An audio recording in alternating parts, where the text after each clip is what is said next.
Hello, welcome to The Drum. I'm Julia Baird. Coming up, business leaders tell the government that if the vaccine rollout doesn't accelerate, Australia will be left behind. Just 10 countries have administered 75% of all vaccines. So is it time that wealthier nations started sharing with their poorer neighbours? And are our workplaces fostering an unsustainable culture where professional burnout is accepted as a norm?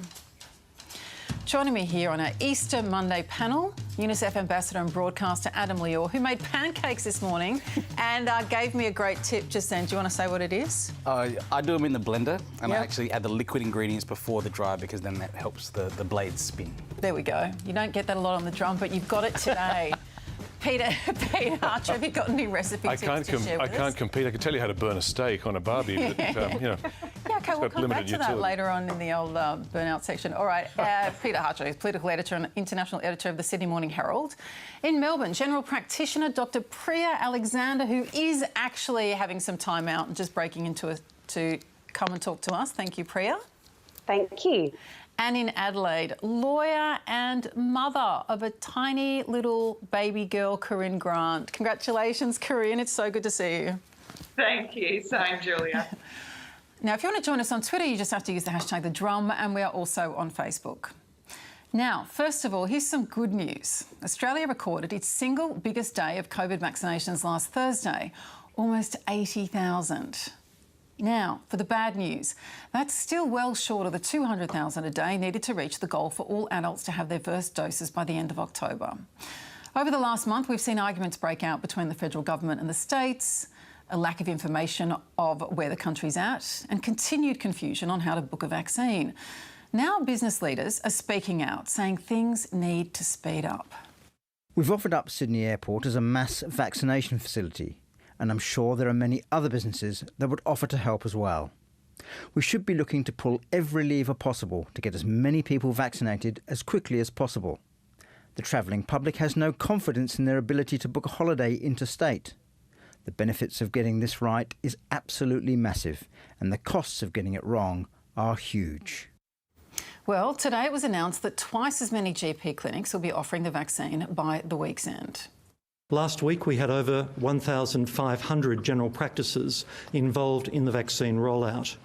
By the end of this week we will have over 3,000 general practices, Commonwealth-funded GP-led respiratory clinics and Aboriginal health services delivering the vaccine to members of their local communities. And that number will continue to rise to over 4,000 sites by the end of this month. And just as things start to accelerate, a new problem for health authorities. Greg Hunt has been forced to defend the AstraZeneca vaccine after a 44-year-old man in Melbourne was hospitalised with blood clots almost a fortnight after he received his injection. If anybody is susceptible, that they ought to consult their general practitioner.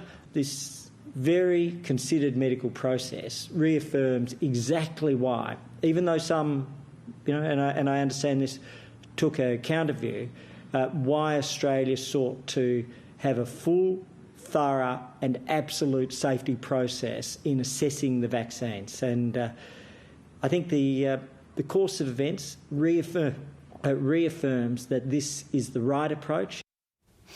Now, Preeya, I just want to talk about what it's been like, on the ground at the moment. You're a GP administering this. What has the last week been like? It has been slow, is probably the best descriptive term. So I think from someone on the ground who is, like you say, giving these vaccines, I'm part of a clinic who is part of the rollout. We've had 80 doses delivered initially. We were told we'd get more supply and we got another 80 doses. Now, that's not many when you've got heaps and heaps of patients and staff who actually qualify for the 1B rollout. We're having to triage our patients, tell people, look, you're just going to have to wait. We've got people who need it more. It's been slow, and And I think a lot of us now, a lot of colleagues in the corridors, we're talking, this is all we talk about over dinner. It's all a bit sad, really. We're a bunch of nerds. But, no, we want you to be talking about this. This is a good thing. We are. I promise. This is all we talk about at the moment. But, at the end of the day, the Australian government hasn't really been under the pump when it comes to COVID. We've not been a country like the US or the UK where there are 100,000 new cases a day, where you've got overwhelmed hospital systems, you've got, thousands of deaths. We've been privileged that we haven't been in that situation, but we thought that would give the government time to stop, think, plan. And now a lot of us are going, whoa, why is this slow? Why are we relying on GPs when we could have mass vaccination clinics? Why haven't we procured other vaccines like more Pfizer? Why haven't we explored Moderna? Why haven't we looked into Johnson & Johnson? Why haven't we had supply on the ground of the Pfizer vaccine, for instance, where Germany's built a factory and they're producing it? Why can't we? There are now more questions being asked, I think. Why hasn't this rollout been smoother? Because we really, really haven't been under the pump like other countries.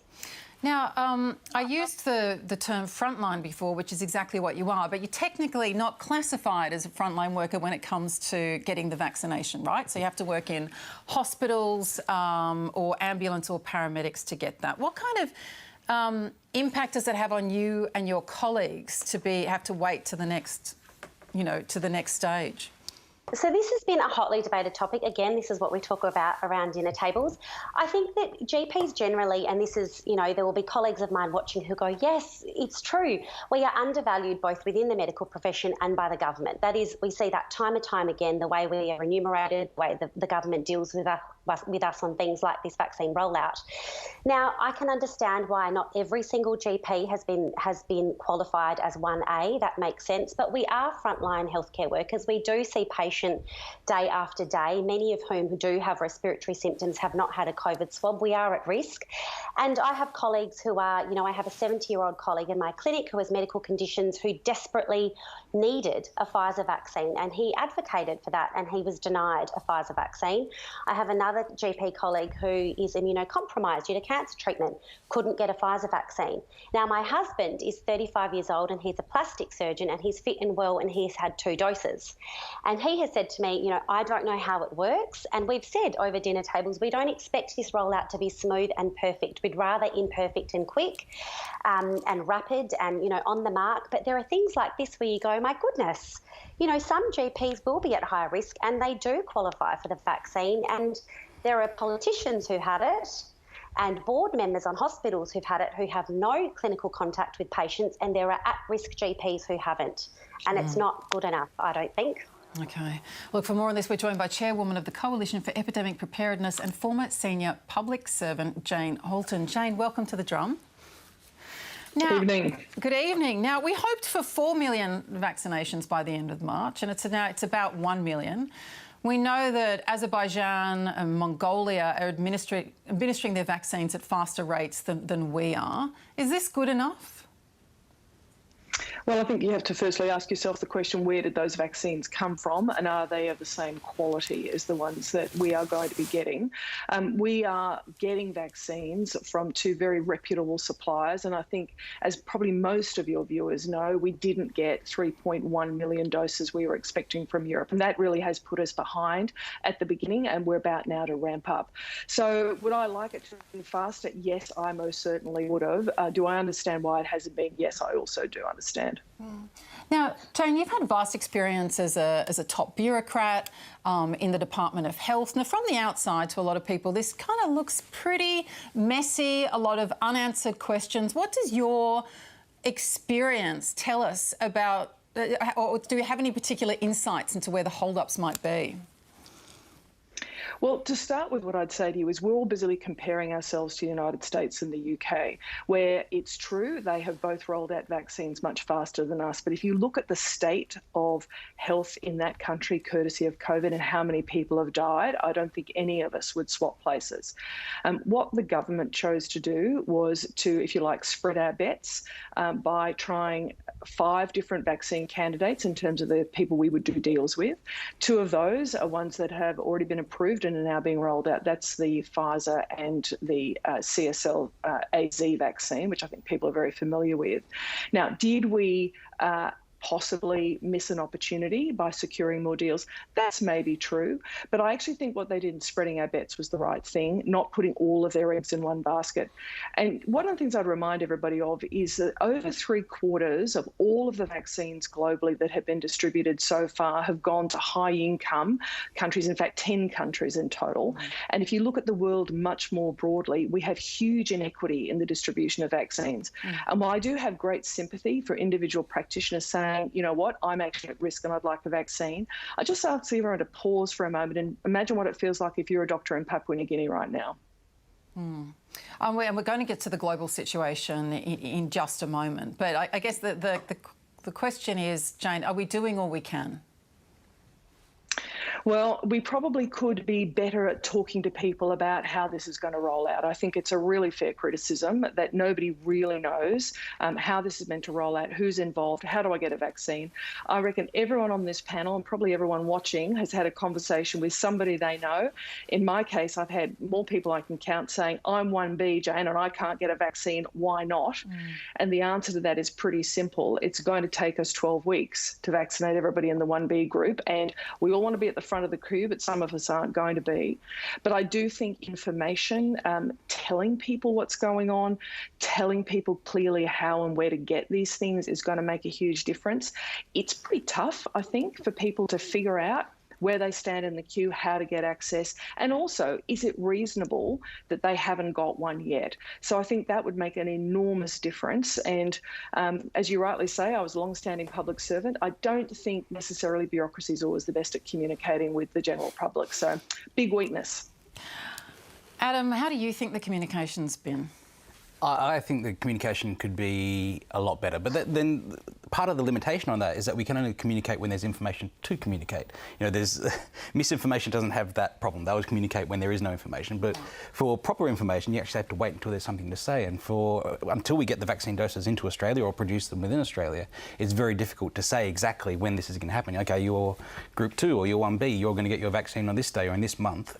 It's too hard to say unless we have security of the supply. You know, I saw an article today that called the vaccine rollout a disaster, and I don't think that's fair. You know, we've had one massive problem, which is 3 million doses, which is almost exactly the shortfall that we have in our targets to today, that didn't come out of the EU. But I don't think if CSL is producing, as we've heard, you know, 1 million doses a week, as they may well be doing in a few weeks or a few months, I don't think we're having this conversation about how difficult it is. You know, I'd love to see more communication, but at the same time, I want that communication to be reasonable. I don't know if Greg Hunt wants to front a press conference every day that we did extremely well in the first phase of controlling it, and you had daily presses from all of the state premiers telling exactly what's happening. I don't think that's happened with this next phase of the vaccine rollout, and perhaps we need to get on the front foot with that communication a little bit better. Peter, what about the political part of this? I mean, do we need National Cabinet to try to sort this out, given there's been so much bickering? The National Cabinet has turned into a national argument, hasn't it? And that was spectacular last week. Now, Jane will have insight into this because Jane works with the ministers and works closely in the system. But to me, I get the impression that we've had a pretty big attack of complacency in Australia, that from the time the pandemic itself was pretty much brought in check, people have relaxed. A federal government in particular has been, I think, rather dilatory at the speed in which they've planned the rollout. The coordination with the states has been a complete debacle. The National Cabinet has not worked. So you see last week, New South Wales accusing the federal government of lying, the federal government accusing the states. The whole thing is just an unsightly mess. Now, big picture, Australia's situation is still pretty good, as Jane was saying. And by the end of whatever it's going to be, October or so, the end of the year certainly, anybody in Australia who wants to be vaccinated is going to be vaccinated. But I think a lot of the unhappiness and unrest comes from the fact that expectations were here, up this high, and the government had talked them up. And performance slips a bit, and you get a lot of unhappiness in the meantime. And that has real costs, not only political costs, because people are unhappy with governments and ministers, but it also means that, for example, spot virus outbreaks occur, as we saw in Brisbane last week. And because there's not enough vaccination, they have to shut the city of Brisbane, essentially, to the rest of Australia. That then brings on an economic cost. So this does have real costs. It has been messy. I think it's been complacent. But as I say, at the end of the day, I think we're still going to be in a pretty happy position. Preeya, how concerned are you about this, the question of blood clots and the AstraZeneca vaccine? So I've had a dose of the AstraZeneca vaccine, so hopefully that provides people with some comfort. But at the end of the day, ATAGI have looked at this, so have the Therapeutic Goods Administration, the TGA, and they have come out and said they've reviewed all the data, they continue to review data, there are working groups set up for this, and they have said that the benefits of the AstraZeneca vaccine, the benefits being a reduced risk of symptomatic COVID, 100% effectiveness against severe COVID and hospitalisation from COVID, those benefits far outweigh the very small risk of this really rare clotting disorder. And there's a lot of debate about, is it the AstraZeneca vaccine that causes this clotting disorder, this platelet issue, the drop in platelets, the antibodies? Look, it's possible. It's likely is what the suggestion is. But the risk is low. So more than 18 million doses have been given in the UK and they've had 30 reported cases of this. So it's low risk. And I think there are people who are going to be worried and they need to talk to their GP. But I don't think, I think we're in a position in Australia where, as Peter's just said, we're privileged. We don't have community transmission at the moment. So people can potentially wait, have a chat to their GP. But we don't actually know what else is on the horizon. So I can't say to my patients, look, we're actually sourcing Moderna, Johnson & Johnson might be coming. I've got no idea. And so it's hard to counsel people and go, look, you're high risk, you're low risk for complications, and this is what's available. That's not a discussion we can have right now. Corinne, part of overcoming vaccine hesitancy is people needing to trust the government and trust the chief medical officers. Do you think that trust is still there after it kind of went up substantially last year during COVID? I think that trust for chief medical officers is one thing. I think there is trust for them. Trust for politicians, I think, is more difficult. I think after the last few weeks of seeing the way that the federal government has handled the Brittany Higgins allegations and the other allegations directed towards Christian Porter, how that was handled was so appalling that I think trust in the government in general has just fallen through the floor. And so when Greg Hunt comes out and sort of gives a wishy-washy, everything's on track, this is exactly how we planned it, yes, we're 3 million doses down, but that's exactly how we planned it, it makes everyone think this is just another load of BS we're being fed. None of us know what's going on. I think the marketing needs to stop and just a bit of honesty. Why couldn't Greg Hunt come out and say, look, we don't know when we're going to get Moderna because Moderna won't tell us. As soon as we know, we'll tell you. At least then we'd know where we stood. That would be something. But just saying everything's on track when it's clearly not just leads everybody to say this is another example of the government not giving us the truth. All right, look, one of the problems facing Australia's vaccine rollout is supply. As Jane mentioned, at least 3 million doses of AstraZeneca have been blocked from coming to Australia by the European nations that they were manufactured in. And this isn't unusual. However, the UN has warned that the trend of hoarding vaccines in wealthy first world countries could delay a global recovery. Antonio Guterres has spoken out against vaccine nationalism and says the developed world must ensure the various jabs are affordable and available to all as soon as possible. The Drum's Eliza Harvey has more.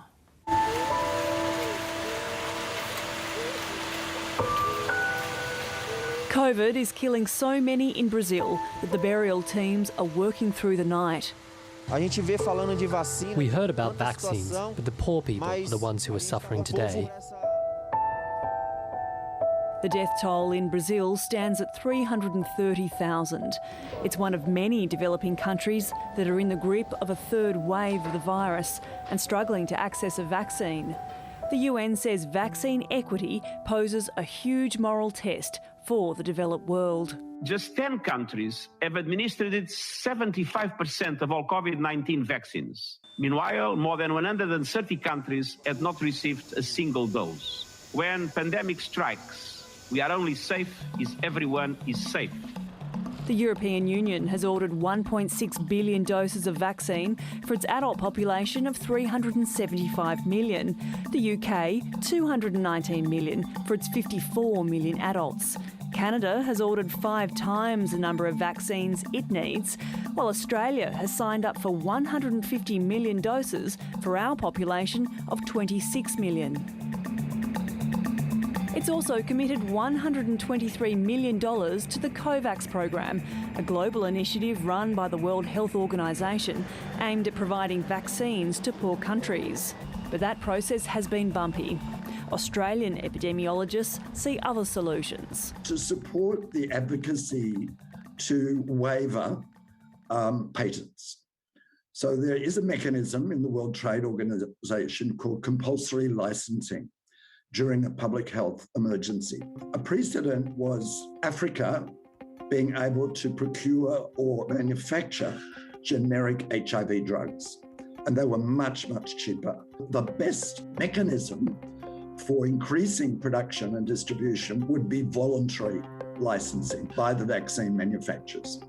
Then they could share not just the formula for the vaccine, but all the technical details of how to manufacture it, and do that so that countries that already can produce vaccines, like India, Thailand, Vietnam, Indonesia, could start producing those vaccines at scale.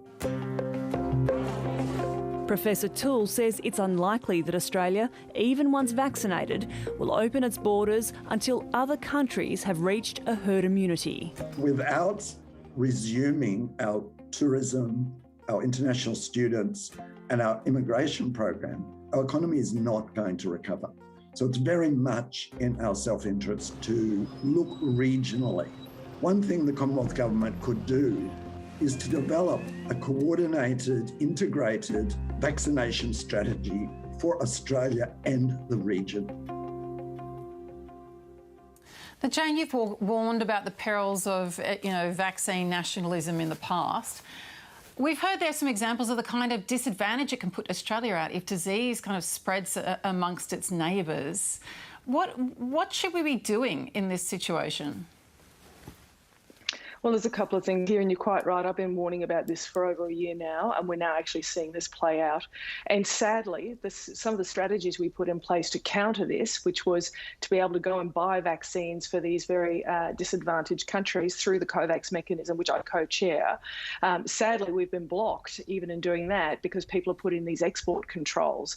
So even though we have been trying to counter exactly this issue, so far we've delivered 33 million doses of vaccine to 73 countries, which isn't to be sneezed at. A number of significant deliveries into Africa and into our region. But we do have to start thinking, I think, for the future, how do we make sure that the vulnerable in this region, in all around the world, actually get vaccines first? Because if you think about it, it's the risk of severe disease and death and the fact that all of our intensive care units are completely overwhelmed that actually causes the major troubles that we're having now. We've shut our borders. This is at huge cost to us and indeed to others in the region. So what is it we're going to do about this? Well, in the short term, we're going to continue to advocate to get vaccines to these vulnerable populations. But in the medium term, we have to find new mechanisms so that next time, because let's be honest, there's going to be a next time. This isn't a once in 100 event, I'm sorry to say.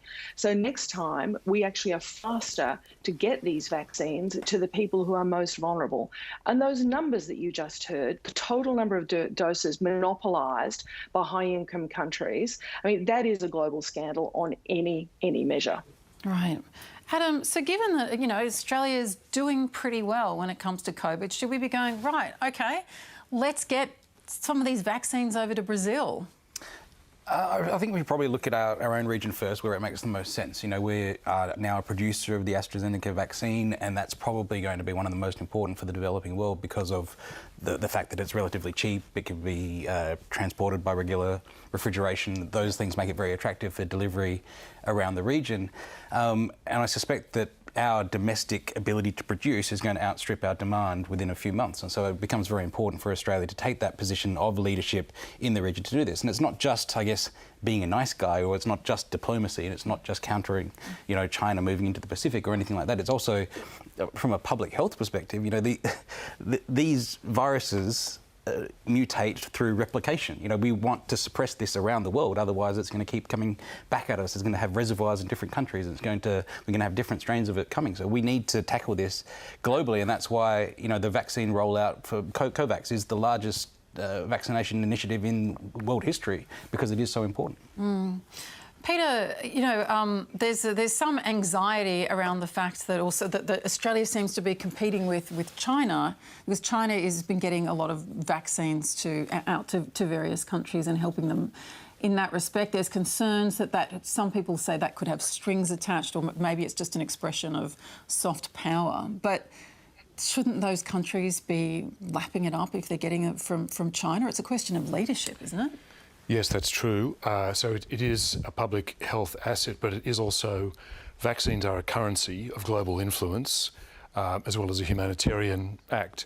And Australia, I don't think until very recently, has been pulling its weight. I mean, to give the federal government credit, there has been a commitment to the South Pacific and PNG in particular with limited numbers of doses.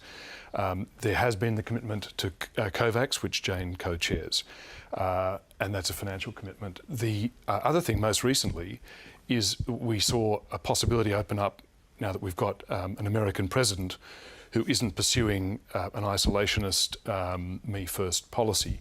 And that is the Quad group of countries, the US, Japan, India and Australia, a month or so ago, put together a package to commit to provide 1 billion doses of vaccines to the neediest countries of Southeast Asia.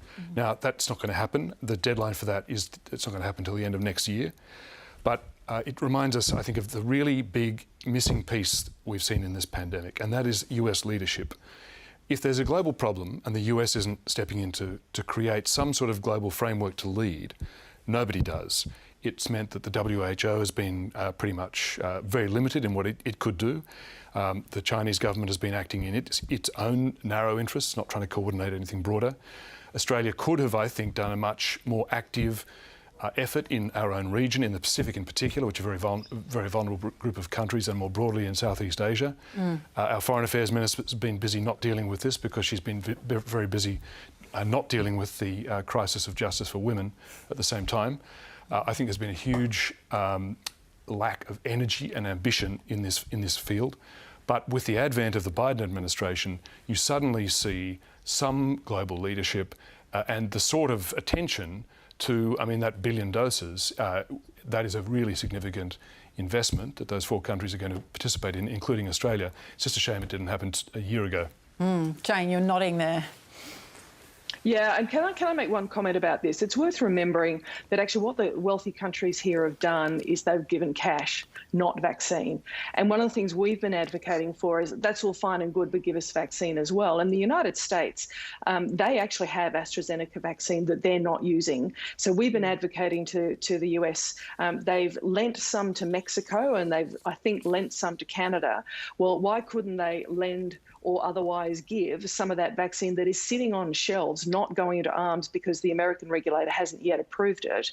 Why can't we get some of that vaccine into PNG and all those other countries? I should say that I'm working really hard through COVAX to get them more doses out of COVAX, which I'm pretty optimistic about. But we do need, I completely agree with Peter, that we actually need these countries to actually provide vaccine into these mechanisms and not just cash, because the supply of the actual vaccine is quite limited.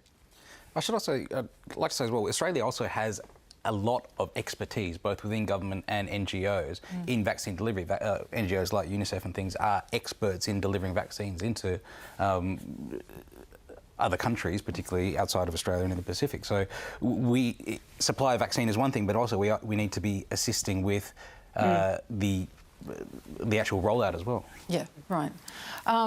Jane, thank you so much for coming on the drum tonight and sharing your expertise. We will watch the progress of COVAX with great interest, and hopefully speak to you again soon. Thank you, Jane. Jane Holton, she's the chairwoman of the Coalition for Epidemic Preparedness and former senior public servant. Now, for 2 years, Julian Assange has been in a British prison, attempting to avoid extradition to the US, where he faces espionage charges. Last month, a British judge ruled that Assange's mental health is too fragile for him to be moved from London. But the US Justice Department is set to appeal this decision, and this week we'll find out whether that will go ahead. But But speaking to The Drum, the WikiLeaks founder's father, John Shipton, says he has serious concerns that his son's mental health will continue to decline. He may destroy himself, or he'll just go, collapse into some sort of catatonia. Yeah, that's the biggest fear.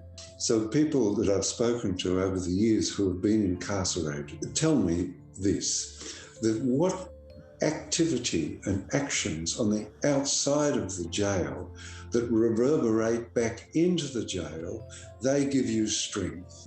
It's been in Belmarsh now 2 years. There was a sentence for skipping bail, which was about 9 months. And then since then, he's been on remand. He has 23 hours a day in his cell. The jail has been locked down since March last year for COVID. I think everybody in the jail now has probably had COVID except Julian. There's no visitors or lawyers for the 6 months and no family visits. He's allowed a 10-minute telephone call as long as his account is in credit. We talk about,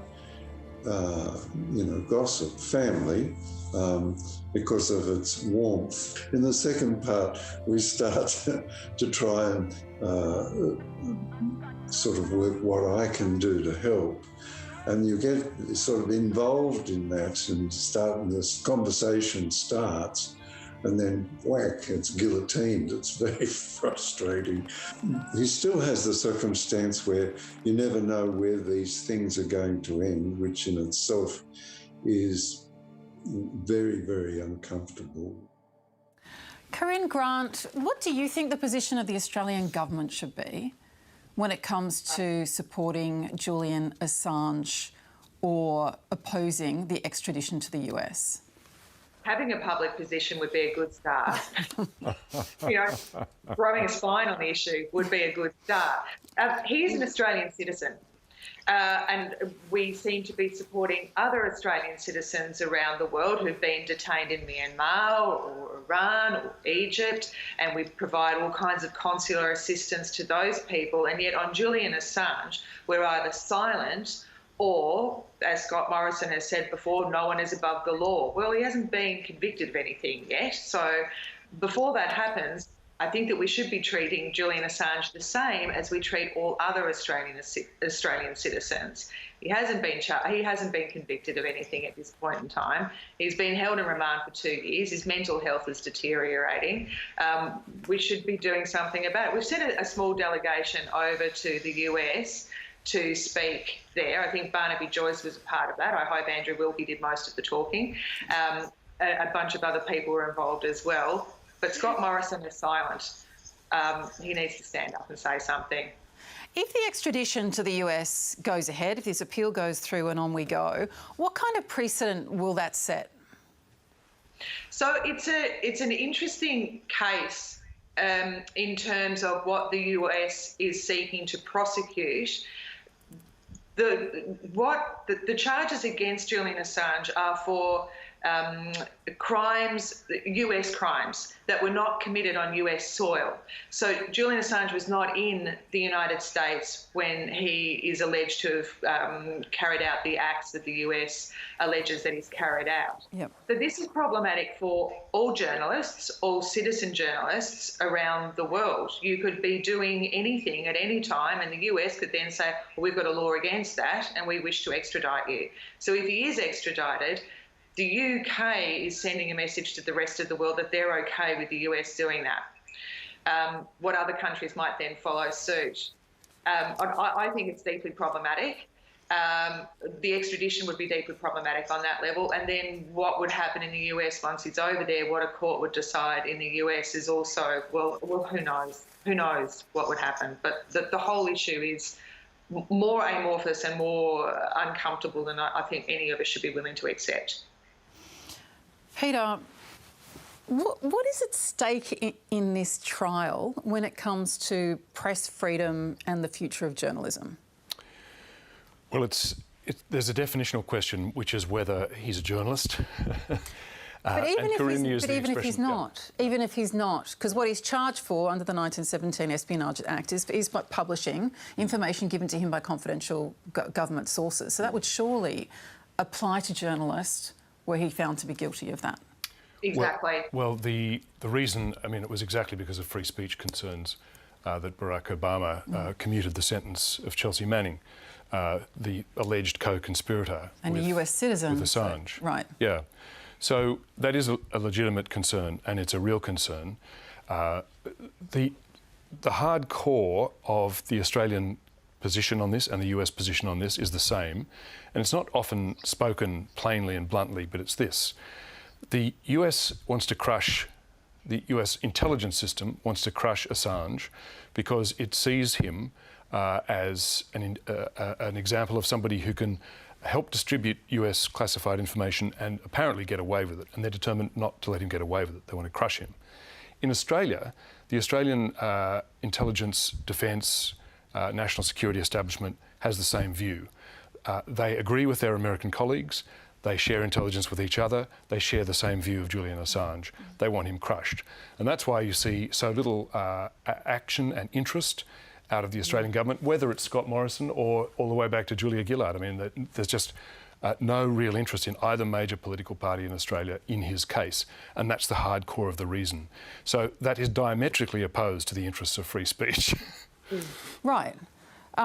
Which is, you know, but then why is there not? I mean, because it's not, it's not even received that much coverage. Like, why isn't there more public outcry about this? Now, I know that many people view Julian Assange as unsympathetic for maybe whatever reasons, one of which is that he potentially put people at risk when he listed the names of people that are given the American government informants, you know, so human rights and so on, although what has been found not to have resulted in the deaths of any of those people who were listed. So that's kind of been a moot point in the trials. But then whatever people's beliefs or objections about him as an individual, why is there not more kind of interest in or outrage in about this case? Well, partly I think it's because it's not politically controversial. Both major parties agree. So that takes a lot of that's an automatic source of news and coverage, right? If there's political conflict, there isn't any really on this case. So that's one reason. Another is that because there has been quite a lot of sympathy in Australia generally with that view, that he has put people's lives at risk. The rape accusations against him didn't do anything to make him a more popular figure either. So it's been a complicated and sometimes ugly figure for the authorities and for parts of the public to support. But that doesn't in any way mean that it's not an important case and an important cause that should get better treatment. And, you know, gradually he is getting more attention. And Corinne mentioned the delegation that went to see the US Embassy of Australian politicians from all the political parties the other day. I think gradually there is a building momentum. The guy's been in confinement, either of his own choosing in Ecuadorian embassy or in a British jail for a decade now, and we know from a British judge that he's very mentally ill. So I think the sympathy is now building. Yeah, it's interesting. I mean, I've spent almost a decade living in America, and every time there's an American citizen in another country that something happens to, that has weight. Like, but wait, this person's an American citizen. You know, and I can see Preeya nodding on that. I should, to the point about, I should say that is a moot point about putting people's lives at risk. And it has been in both of those documents. Let me just say, at the Chelsea Manning trial, there was a General Robert Carr. Now, he was a senior counterintelligence officer and he headed the Information Review Task Force. And he told a court in Maryland that they had uncovered no specific examples of anyone who'd lost his or her life in reprisals that followed the publication of the disclosures on the internet, although the US prosecution is continuing with that argument. Preeya, you've been nodding, and I know as a doctor you probably have concerns about mental health. I do, and I think I agree with, Peter and Corinne here that there's this, normally it would be like, but this is an Australian citizen. This is a person who has been deemed high suicide risk. His father has just given us a glimpse into his mental state, and it sounds devastating. He is a human, he's an Australian citizen, and the government should really be doing everything they can to bring him home. And, I've just learnt a lot listening to Peter going, oh, that's why, Scott Morrison, the Prime Minister, doesn't talk about it. That's given me huge amounts of insight, so thank you. But yeah, we haven't heard about him, and we haven't had that outrage of, oh my goodness, he's one of us and he's struggling, bring him home. There hasn't been that kind of reaction, but the doctor in me goes, oh my goodness, we should be doing more. I think on a public level, it probably just doesn't seem like injustice because all that time spent in the Ecuadorian embassy was basically by his own choice, because he wasn't facing the music, he wasn't being imprisoned, he was staying there to avoid that imprisonment. And, and then you hear the reports, he's being visited by Pamela Anderson, his fathered children, he's living at large in there. So we haven't had that idea that there's been this enormous injustice against him until now that he's been actually imprisoned. Right. And that's when we're starting to see, I think, ramping up. More of a swell. Yeah. But as Corinne says, not convicted, right? Not convicted. But no, not convicted. Not convicted. And Chelsea Manning's sentence was commuted, as we've said. Yes. So just quickly, Corinne, you wanted to say something? I think there is a conflation between the man and the charges and the broader implications of those charges. So Julian Assange, whether you like him or not, is somewhat immaterial to what the US is trying to do. And Peter has hit the nail on the head by explaining the reticence of Australian leaders to this point in time to stand up for Assange, because we have the same secrecy and the same protection of our espionage or military operations or whatever the government is doing that we don't know about it as the US does. So the question becomes, is Australia willing to allow citizens living here, not Julian Assange, other Australian citizens who commit what is considered a crime in the US on Australian soil to be extradited to the US to face the same type of charges that Julian Assange is facing at the moment? Well, none of us is safe. The presumption of innocence is very important to Scott Morrison lately. Well, yes, exactly. Yes, indeed. OK, I'm just going to leave that there for the moment. You're watching The Drum. With me on the panel, broadcaster Adam Liaw, political editor and international editor of the Sydney Morning Herald, Peter Hartcher in Melbourne, general practitioner Dr Preeya Alexander, and in Adelaide, lawyer Corinne Grant. Tomorrow, many of you will be returning to work after what I hope was a restful Easter weekend, because we know that it's important for people to be able to disconnect from work. We also know that some professions have much higher rates of stress and burnout than others.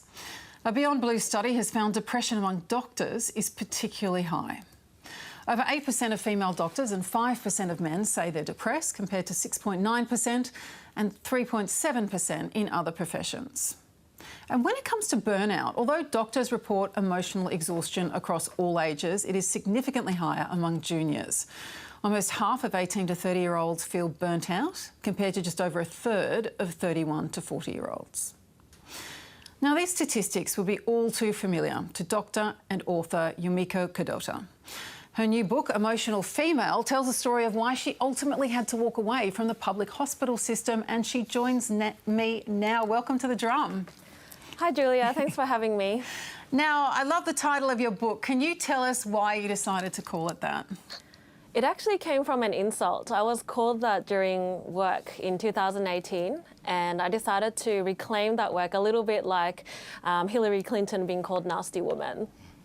Right. And tell us the context in which you were called it. Yeah, so this was a phone call at 3 o'clock in the morning. I was doing a 24-hour on-call shift at the hospital, and I got called about a very non-urgent issue. I was on call for emergency, so I found that it was important for me to explain why it was inappropriate to call on-call doctors at that time of night, especially as a lot of us are doing consecutive on-call shifts. And so I, politely but firmly said that it was inappropriate to call at that time about a non-urgent issue. And the male doctor I was speaking to was not impressed and decided to call me an emotional female. Now, you probably, I'm guessing that you didn't hear any of your colleagues, male colleagues, get called emotional men at any particular time. Tell me, do you think this kind of a dismissive attitude to women or derogatory kind of behaviours expressed towards women, is that common in the medical profession? Definitely. It was definitely a gendered insult. I can't imagine any of my male colleagues ever being called emotional. It seems to be something that's exclusively aimed at women. And I do think that there is sexism and misogyny in the medical profession, and particularly in surgery because it's such a male-dominated specialty. Can you give us some examples? Like, what did that mean for you? Yeah, I mean, sometimes it was subtle, other times not so much. For example, if I were playing music in the operating theatre, I've had a surgeon walk in and say, "What's this music? I feel like I've walked into a tampon commercial." So I've had remarks such as that. Other times it's a little bit more subtle. I think there are a lot of unconscious biases, even from patients as well. It's not just my colleagues. I do remember, elderly patients being surprised to see a woman as their treating doctor. So I've had a few remarks like, "Oh, a lady doctor." So that's fairly common as well. And just, I guess, this idea that a young woman could possibly be the operating surgeon comes as a shock to a lot of people. I do remember running a consultation with a patient, explaining exactly what the procedure would involve, obtaining their informed consent for surgery, and then wheeling the patient into the operating theatre and them saying, "Oh, are you the surgeon?" So I'm met with surprise a lot, and right. I think that a lot of women surgeons feel like they always have to prove themselves somehow, even though we're equally qualified. You write about the kind of the astonishing hours that you work and the pressure you're under. 19 days straight, on call for 24 hours at a time. How can you not get burnt out with those kinds of conditions? Oh, it's impossible. It's not sustainable to work those kind of hours. There's both physical and emotional exhaustion when you're working those kind of hours. And there's just no protection of registrars who are doing those kind of shifts at the moment. Yeah, right. But do you think there's enough of a pressure to be shifting that? Because it just seems completely unsustainable. Yeah, definitely. I feel like a tragedy has to happen before things change. For example, in the ENT specialty, there was a registrar who committed suicide, and just now you shared the statistics about mental health among the medical profession. But after that suicide, the ENT specialty decided that there has to be a minimum of 3 doctors that share the on-call roster. But sometimes I think to myself, what has to happen for things to change? It's not acceptable for something that terrible to happen before we change things. I just want to bring in the rest of the panel because I want to ask you, Preeya, if you relate to this story of inevitable burnout, and if you've kind of faced some of the same struggles yourself. Look, I haven't probably experienced burnout to that degree. My husband is a surgeon. He's a plastic surgeon. And so I obviously lived with him through his training. And sadly, it's true. The hours are, he would be on call for days and days on end. There would be no sleep. He was doing unsupervised procedures. That was the norm. That is the norm. And, he is a Caucasian male. And we talk very openly in our home about white privilege. And he is a Caucasian male who kind of, breezed through surgical training, like with a lot of limping along the way. But I can only imagine what it would be like for a female surgeon, let alone, an ethnic or a woman of colour. But, it depends how you define burnout. But, I live burnout fairly frequently as a mum of 2 children who is trying to juggle, multiple career roles in medical education as a GP in the media. And, 5 days ago, I said to my husband, I need a break. I can't look at any of you because I can't think about a meal. I was in tears. I was like, I can't do it. And so I think, many of us live burnout. It depends on how you define it. But to actually be worn down to this degree where you are literally, physically and mentally exhausted, that shouldn't be acceptable in any profession. Yeah, and you've got people operating on you. I mean, Yumiko, we just before coming up to the studio, we just did a quick search for are there any studies showing the mistakes that are made by surgeons who are tired, and yes, lo and behold, a study showing 300% more likely to make errors. Yeah, it's so dangerous, and I always draw parallels with driving as well. Fatigue is one of the biggest killers on the roads, and so if you don't want someone who's tired driving, why would you want a tired surgeon to be operating on you? And the thing with on-call as well is that studies have shown that it's not just a short duration of sleep. Disrupted sleep is actually more detrimental to brain function. So when you're doing this 24-hour on-call shift where you're getting called in the middle of the night and it's disrupting your sleep, particularly if you're in that deep REM sleep, it's very disruptive to your function the next day and very dangerous. And it's not a job where you can afford to make mistakes. Sometimes, literally we have people's lives in our hands. So it's so important for doctors to be well rested in order to provide the best possible care to patients. Corinne, have you ever experienced a period of career burnout? Yes, I have. In the days when I was a surgeon, of course. I've never had a job where I've been holding someone's life in my hand. So I would like to say too, though, when we're talking about surgeons and GPs and anyone who works in the medical profession, there's emotional exhaustion, but there's also vicarious trauma. And I hope that the medical profession is taking note of that as well. When you are dealing every day with the trauma of others, it has a really detrimental effect on your own psychological well-being. And vicarious trauma is a really serious issue, and I hope it's something that the medical profession is looking into for themselves.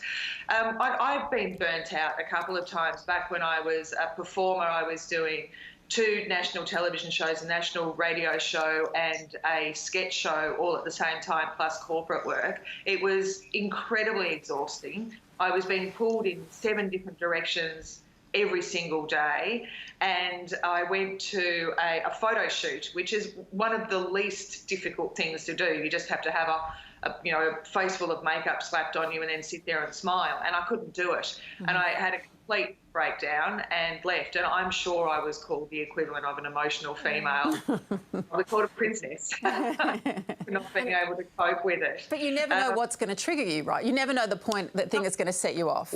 That's right. That's exactly it. With burnout, it's not when things are really, really hard, because at that point you have to step up. It's at some point where the tiny little bit in your brain says, you actually can have a breakdown now. Yes. That's when you fall over. I tell you what, though, if someone called me an emotional female now, they would then see what an emotional female looks like. Yeah, just calm down, Corinne. That's all I'm saying. Yeah, if I can expand on something that Corinne just said, she mentioned something about the vicarious trauma. And when we think about burnout, there's 3 domains of burnout. The physical and emotional exhaustion is the one that is commonly spoken about. But the other domains include this diminished sense of personal accomplishment. And importantly, for people like doctors who work in a caring profession, there is this other domain of cynicism and loss of empathy. And so the people who are the most empathetic are the most vulnerable to burning out, because you have to have the empathy to lose in the first place. So when you're working in a profession where you're seeing these tragedies, whether it's cancer or terrible accidents and deaths, you do take that on. And I think that's one of the reasons why doctors are one of the most burnt out professions that we have. Yeah, that makes sense. You worry about a lot of people in caring professions who are looking after victims of sexual assault and domestic violence workers and so on. And sometimes it is also either more intense in particular professions or industries, but also countries, Adam. Tell us what it was like working in Japan, which is not known for its lazy attitude to work.